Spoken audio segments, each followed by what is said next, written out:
kan adalah bagaimana tadi Paus Fransiskus dalam perjalanannya dari keluar Dubes Vatikan menuju ke Bandara Soekarno-Hatta tetap mempertahankan kedekatannya, tetap mempertahankan keinginannya untuk bisa menyapa masyarakat, dekat dengan masyarakat, sekalipun hanya sebentar, sekalipun hanya bisa berjabat tangan ataupun juga hanya memberkati melalui tumpangan tangan. Nah, Adisti dan juga saudara, kita akan melihat secara langsung ini adalah rombongan dari Paus Fransiskus yang sudah tiba di VIP Bandara Soekarno-Hatta. Ini adalah rombongan pengawalannya pertama kali. Memang tetap ada pengamanan, tetap ada protokoler untuk tetap memastikan bahwa kepala negara Vatikan ini atau kepala negara Tahta Suci ini tetap berada dalam situasi yang aman. Nah, Paus Fransiskus masih menggunakan mobil SUV One yang juga tetap menurunkan jendelanya, kacanya untuk bisa dada dan juga menyapa masyarakat secara langsung. Sayangnya memang tidak bisa berhenti di Bandara Soekarno-Hatta ini karena memang kalau kita melihat jadwal sebenarnya sudah harus berangkat pada pukul 9.45, tapi ini sudah pukul 10. Jadi nampaknya memang mereka mengejar juga perjalanan ataupun juga waktu untuk segera take off dan lanjut ke negara Papua Nugini. Tapi tentu sudah terdengar tadi bagaimana antusias dari masyarakat, warga-warga yang sudah datang dari pagi tetap menyapa, tetap memanggil Paus Fransiskus dan juga menyanyikan lagu-lagu untuk mengantarkan Paus Fransiskus melanjutkan perjalanannya ke Papua Nugini. Jadi, Adisti, kita akan menyaksikan bersama-sama Paus Fransiskus bersiap menaiki pesawat dan juga akan melanjutkan perjalanan apostoliknya ke yang ke-45 ke negara berikutnya. Tentu yang di-highlight adalah dan juga yang akan tetap diingat oleh masyarakat Indonesia, bagaimana kesederhanaan, bagaimana toleransi, bagaimana kedekatan dan keramahan dari Paus Fransiskus ini yang akan tinggal menjadi kenangan dan juga menjadi momen bersejarah bagi Indonesia yang sudah bisa menyambut Paus Fransiskus untuk datang ke Indonesia dalam lawatannya atau perjalanan apostoliknya yang ke-45. Baik, terima kasih informasinya jurnalis Kompas TV Triksi Valencia melaporkan langsung dari Bandara Soekarno-Hatta Tangerang, Banten. Dan yang Anda saksikan ini adalah mobil dari Paus Fransiskus yang sudah tiba di landasan Bandara Soekarno-Hatta Tangerang, Banten, saudara. Dan nantinya Paus Fransiskus ini sebentar lagi dalam hitungan menit saja akan meninggalkan Indonesia untuk melakukan kunjungannya ke Papua Nugini, saudara. Yang menarik sekali adalah ini tadi informasi dari Valencia mengatakan bahwa ini merupakan permintaan dari Paus Fransiskus menggunakan hanya pesawat komersil, bukan private jet. Mas Budiman. Ya itu kan konsisten. Ya konsisten sejak beliau memilih nama Fransisco, kemiskinan. Kemudian dia menggunakan apa yang ada. Jadi tidak mau naik pesawat-pesawat jet atau apapun juga menggunakan pesawat komersial. Apa yang dirasakan oleh Paus dalam bahasa saya, itulah yang harus dia ingin merasakan kehidupan warga sekitarnya gitu loh. Sehingga tidak perlu kemudian tampil berbeda, menjadi punya kasta yang lebih tinggi, tapi dia sama. Mungkin Romo Sulis juga bisa menceritakan ketika beliau di Santa Marta tidak mau tinggal di istana. Di apartemen biasa, itu kan konsistensi gitu loh. Sehingga apa yang dilakukan, apa yang dikatakan, apa yang dikerjakan tuh sesuai gitu loh. Nah kalau kita kembali domestifikasi di Indonesia, kan beda. Apa yang dikatakan kadang-kadang berubah-ubah, apa yang dilakukan improvisasinya terlalu banyak variabel-variabel yang bisa mengubah sehingga orang tuh bingung ini sebetulnya apa. Tidak mau dispesialkan lah ya, biasa saja, sama seperti manusia biasa. Iya, karena itu kredonya kan dia lebih suka gereja menjadi yang miskin gitu kan. Kalau dalam bahasa kalau kata gereja itu diganti katakanlah, pemerintah itu menjadi bagian dari masyarakat, kampus menjadi bagian masyarakat. Sehingga semuanya terdedikasikan untuk kepentingan publik yang lebih luas ya. Nah itu kan Paus sedang bersalaman dengan Menteri Agama ya, Menteri Agama untuk menuju, saya tidak tahu berbicara apa, apakah juga akan menyampaikan pesan-pesan yang sama yang disampaikan secara khusus kepada Menteri Agama, kita juga tidak tahu, tidak terdengar, tapi itu sesuatu yang penting ya sebelum meninggalkan tanah air menuju kepada ke Port Moresby gitu. Tapi harapannya sih pesan-pesan itu akan tetap, karena itu pesan universal ya, tetap bisa akan berlaku, dan sejauh mana akan itu bisa mengubah perilaku elit politik gitu, mengubah perilaku kita semua. Dan juga syukur-syukur kalau bisa mengubah perilaku kebijakan dari pemerintah agar punya afirmasi terhadap kelompok-kelompok yang termarginalkan gitu, tanpa harus kemudian menurunkan kelompok-kelompok yang lebih beruntung dari itu semua. Gitu. Oke. Banyak sekali pesan yang dibawa, dicontohkan dari seorang Paus Fransiskus di Indonesia, selain soal kesederhanaan, tapi juga soal bagaimana tidak ada jarak di antara Paus Fransiskus dan juga warga. Termasuk juga kita lihat bersama bahkan pesawat yang digunakan oleh seorang Paus Fransiskus yang merupakan pemimpin tertinggi dari umat Katolik sedunia. Ini menggunakan pesawat komersial Garuda Indonesia, bukan private jet.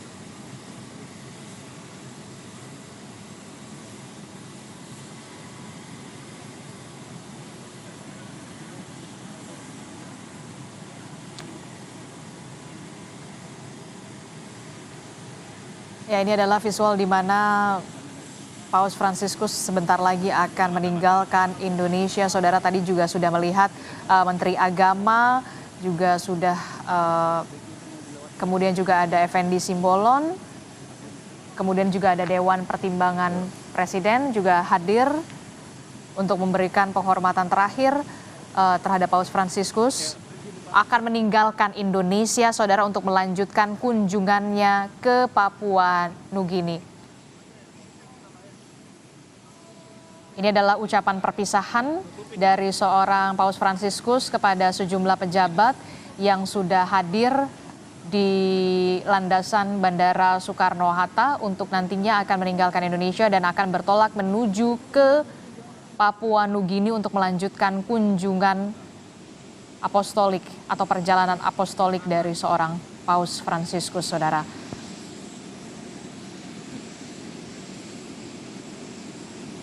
Kita tahu bersama Paus Fransiskus sudah berada di Indonesia sejak tanggal 3 September 2024 yang lalu dan akan melanjutkan kunjungannya ke Papua Nugini. Bahkan banyak sekali ini kita lihat bersama petugas-petugas dari bandara juga sudah mulai antusias sekali untuk bersalaman dengan seorang Paus Fransiskus yang merupakan pemimpin tertinggi dari umat Katolik sedunia. Saudara, kita akan lihat bersama. Oke, kita akan lihat.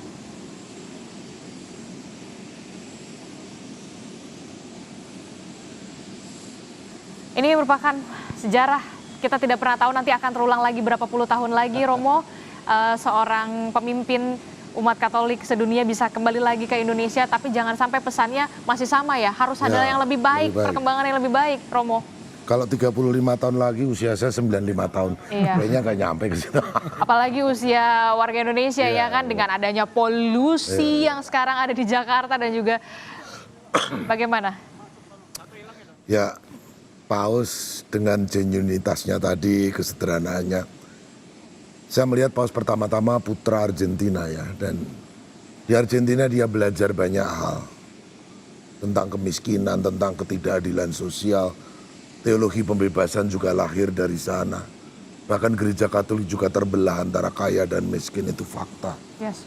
Dan dari situ hatinya pasti sudah terlatih. Bagaimana saya harus bersikap sebagai rohaniwan, sebagai pemimpin tertinggi.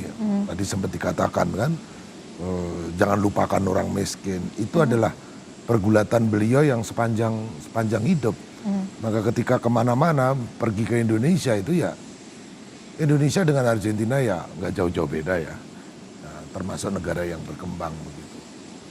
Nah harapannya tadi, oh ya satu dulu, kita tetap bagaimanapun juga berterima kasih keadaannya aman ya. Aman, terima kasih kepada pemerintah yang mau berangkat. Terus, TNI dan juga Polri juga suka juga bertugas selama 3 hari ini. Saya tahu betul ini merupakan kerja keras semua dari TNI dan juga Polri untuk bisa. Wartawan juga kerja keras loh. Pakai lembur-lembur segala. Oke. Ya. Nah, apa namanya? Ya kita berterima kasih lah kepada pemerintah Indonesia yang sungguh mengusahakan kenyamanan untuk Paus. Nah, Paus sendiri sudah meninggalkan banyak pesan-pesan bersama juga tentu saja dengan kesederhanaan bersama dengan Imam Besar Masjid Istiqlal, Nasaruddin Umar. Dan bahkan momennya juga terlihat luar biasa ya. Imam Besar Nasaruddin Umar mencium kening dari Paus Fransiskus dibalas dengan cium tangan begitu ya. Itu uskup sama kardinal nggak berani loh itu. Nyium keningnya Paus. Bercanda ya ini ya. Karena kedekatan ya luar biasa. Nah, ini menjadi contoh kan, tidak ada jarak sebenarnya. Tidak ada ya, ketulusan itu. Ketulusan, genuinitas. Nah, saya ingat ya, tadi ada banyak PR ya. Kekaisaran Romawi itu ada adagium, panis et circenses. Kalau rakyat nggak ingin berontak, berikanlah panis roti, dan circenses hiburan. Sesederhana itu cara pikirnya Imperium Romanum. Nah, harapan kita masyarakat yang dengan 21,8 yang stunting itu kan mengerikan. Kita itu diberi berkah yang luar biasa oleh Tuhan yang subur. Apa benar ya misalnya garam saja impor. Kita archipelago terbesar ya. Dengan garis pantai nomor 2. Oke, kita akan lihat bagaimana Romo, Paus Fransiskus akan naiki pesawat dari pesawat komersil milik Garuda Indonesia. Sebentar lagi kita akan lihat bagaimana Paus Fransiskus akan meninggalkan Indonesia. Tentu saja banyak pesan yang disampaikan selama kunjungan Paus Fransiskus ke Indonesia tanggal 3 sampai 6 September 2024 dan ini hari terakhir. Ya, sudah melihat bagaimana Paus Fransiskus akan memasuki pesawat komersil milik Garuda Indonesia dan meninggalkan Indonesia setelah sejumlah agenda dalam kunjungan Paus Fransiskus di Indonesia sejak tanggal 3 sampai tanggal 6 September, mulai dari bertemu dengan Presiden Joko Widodo sebagai pemimpin negara Vatikan, kemudian juga menghadiri tokoh pertemuan lintas agama yang juga dihadiri oleh tokoh agama di Masjid Istiqlal bersama dengan Imam Besar Masjid Istiqlal, Nasaruddin Umar. Ada juga momen menarik dan juga momen mengharukan pertemuan antara Imam Besar Istiqlal, Nasaruddin Umar bersama dengan Paus Fransiskus pada saat diusai pertemuan terowongan silaturahmi. Setelah itu kita ketahui bersama saudara, Paus Fransiskus juga memimpin Misa Kudus ataupun Misa Akbar di Gelora Bung Karno yang dihadiri 86.000 umat Katolik. 86.000 umat Katolik di Gelora Bung Karno untuk memimpin Misa Kudus atau Misa Akbar di Gelora Bung Karno. Ada banyak pesan dan juga misi yang disampaikan oleh seorang Paus Fransiskus dalam khotbahnya. Salah satunya adalah soal bagaimana tentang social justice atau keadilan sosial yang sampai saat ini terus didengungkan seorang Paus Fransiskus. Tidak adanya kekerasan hentikan kekerasan dan juga untuk terciptanya perdamaian dunia. Termasuk juga mengapa negara Vatikan begitu tertarik kepada Indonesia karena memang keberagaman dari agama dan juga budaya Indonesia, tapi kita tetap Bhinneka Tunggal Ika. Itulah yang kemudian kita harapkan ini jangan hanya menjadi event formalitas selama 3 hari, tapi implementasi yang harus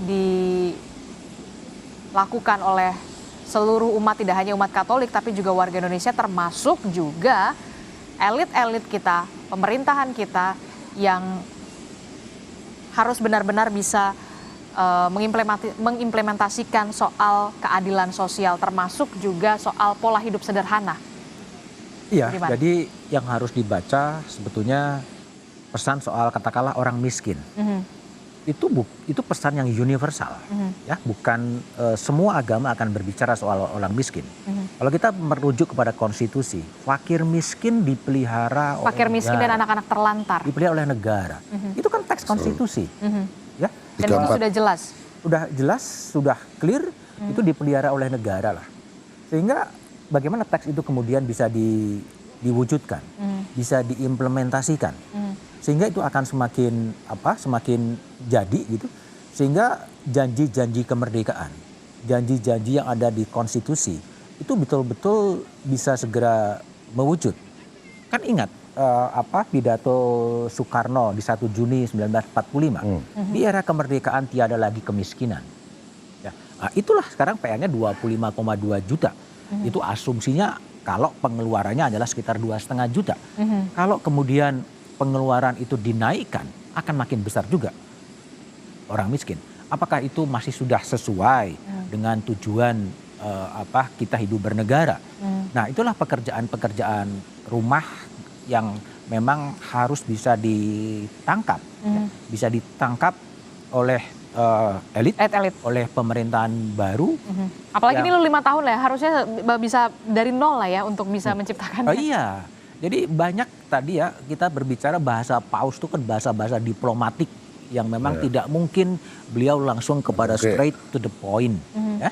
Kan dalam pidatonya kan beliau juga mengatakan ya, jika benar kalian tuan rumah tambang emas terbesar di dunia.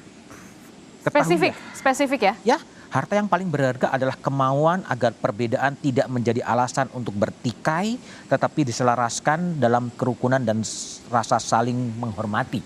Disinggung soal tambang itu sebagai kekayaan. Tapi yang lebih penting adalah bagaimana perbedaan, bagaimana manusia-manusia ini diperhatikan. Itu dalam bahasa low context yang saya coba pahami.